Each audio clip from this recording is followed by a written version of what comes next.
Hello and welcome. Today, we're journeying to Mars, not just to its rusty surface, but deep beneath it. The age-old quest for water on Mars continues, and it's vital for understanding if life ever existed there, or could still, and for planning future human visits. While Mars' surface is now a frigid, arid desert, evidence strongly suggests it was once much wetter, with rivers and basins. But today, the real hope for finding liquid water lies underground. Why look beneath the surface?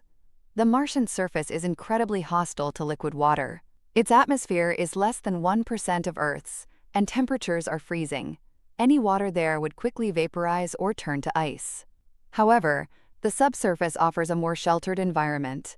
Increased pressure from overlying rock, combined with geothermal heat from the planet's core and insulation from the harsh surface, could create niches where water stays liquid. Over the years, clues have mounted. Orbiters have mapped vast deposits of water ice, especially at the poles and in Mars mid-latitudes, buried just under a thin layer of dust. Instruments like SHARAD on the Mars Reconnaissance Orbiter and MARSIS on Mars Express have been crucial. MARSIS, for instance, detected intriguing reflections from deep beneath the South Polar ice cap. These were initially thought to be large bodies of subglacial liquid water.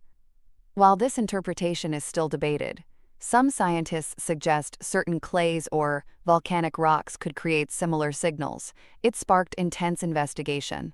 More recent studies suggest that while large pools of pure liquid water near the surface are unlikely, highly salty water or brines could exist. Salts drastically lower water's freezing point, potentially allowing briny water to remain liquid at Martian temperatures.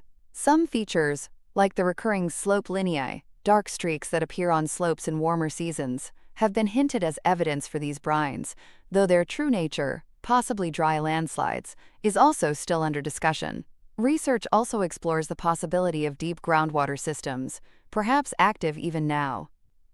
Geothermal heat, though less than Earth's, might maintain liquid water several kilometers down. These deep aquifers could connect to the surface in places, possibly explaining some ancient outflow channels or even signs of groundwater upwelling in certain craters. We've also found extensive buried glaciers in Mars mid-latitudes, made of nearly pure water ice, hidden under protective debris. These represent huge frozen reservoirs. Sophisticated new models are helping us understand how water ice and brines might behave in the Martian subsurface over geological time. These models consider Mars thermal history and crustal properties to predict where liquid water could be stable. For example, even if those South Polar radar signals aren't vast lakes, they might indicate areas with small amounts of brine within icy material, which is still a very significant finding.